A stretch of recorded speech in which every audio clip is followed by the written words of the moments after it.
Come and paint with me. So for this project, you could either use the bare wood, but on this one here, I am going to just tape off the edges with some thin tape. You could use any tape that you have on hand, depending on how big you want your border to be. So I'm just taping around the edges of my board, trying to keep them straight, but I don't stress about perfection. And as I said, you could use thicker tape, painter's tape, but just lay your tape around and create a nice border around the wood.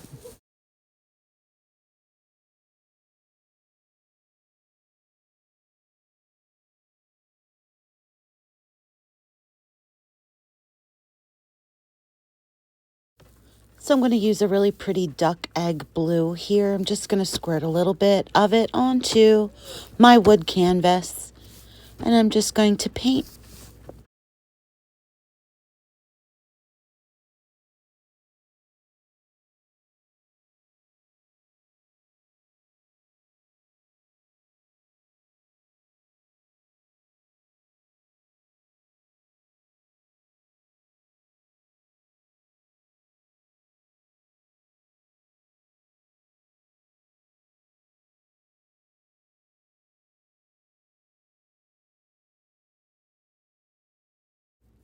Now, once you get a coat of paint on there and you're happy with it, go ahead and remove your tape. It should come off pretty easily.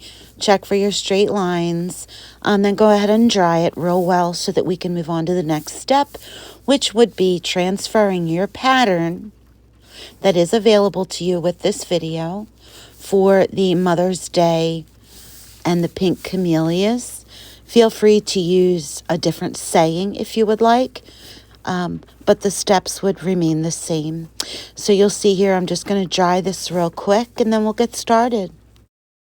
All right, and here's where you would go ahead and transfer your pattern, your lettering pattern tracer right onto your board using whatever method of transfer you like. If you're feeling extra creative and crafty, go ahead and grab a pencil and try to hand letter your own lettering like I'm doing here. But don't worry, you can always come back. Lolly Doodle Studios and Embered Wing Creative, we have lots of tracer patterns available for you to use and then hand letter as if your own.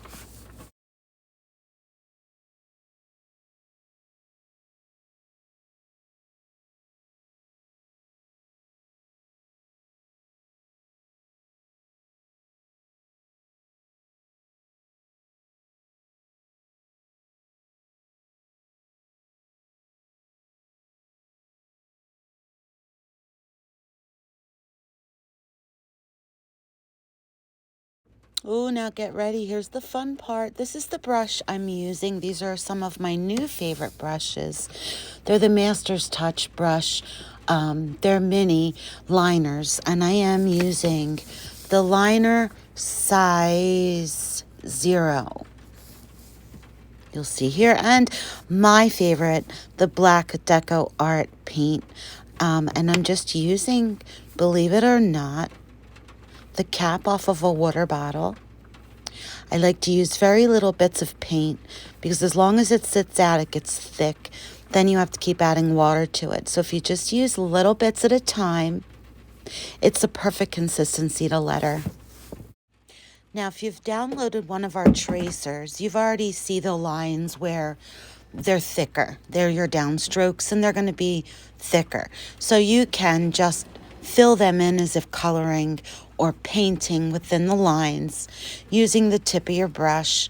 If you want to really just have fun and you hand lettered your own words on, then you can work on, and it just takes a lot of practice to hand letter each letter.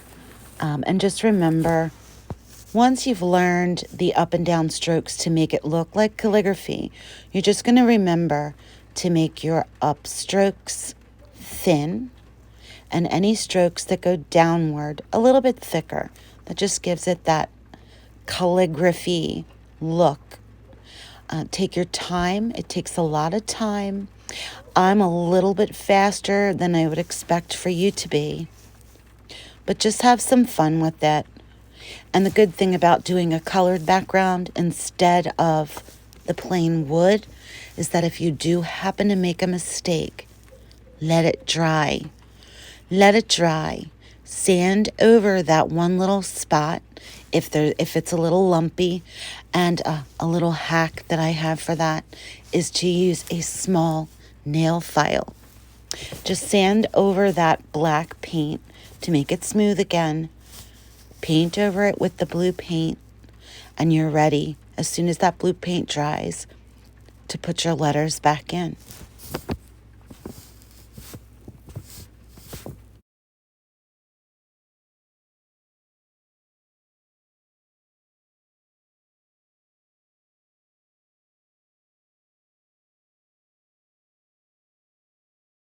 I've zoomed in a little bit for you here so you can watch a little bit closer.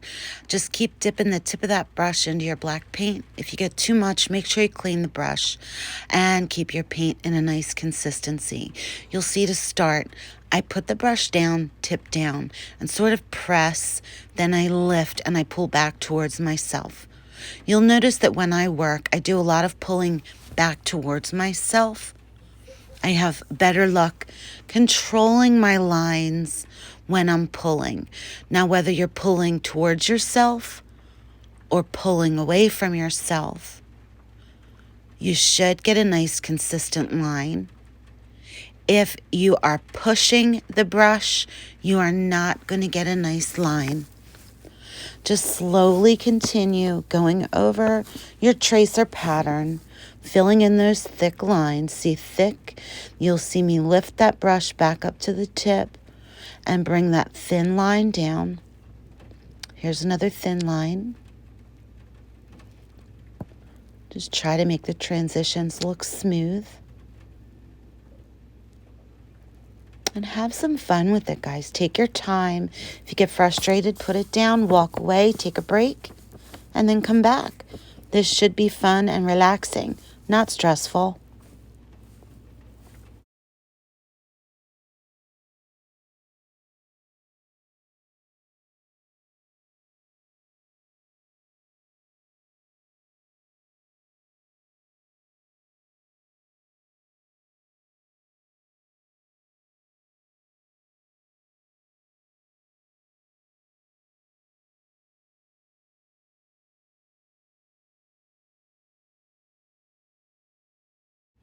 Now, do you see that T there? I did not mean to do that with my T, but I'm going to roll with it.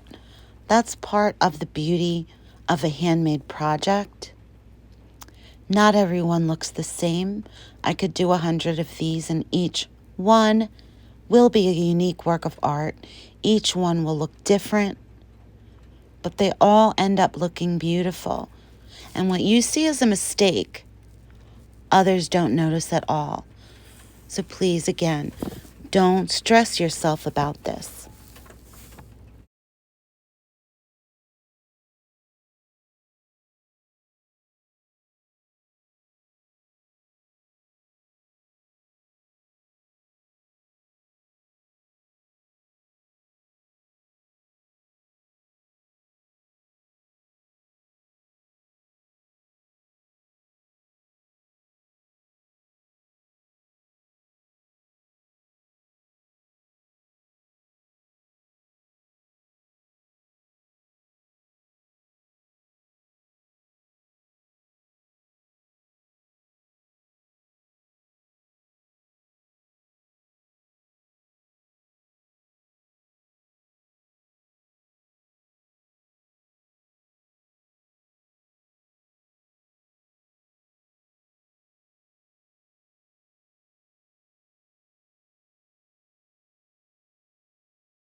If you don't feel quite ready to just take off and letter on your own just yet, that is perfectly fine. The more you practice just doing those strokes over the pattern packs available through Lolly Doodle Studios, the more comfortable you will get with this over time. You'll build muscle memory in your hand, and you'll find that your own lettering will be so much easier. All right, now let's get ready for part 2, putting in the pink camellias.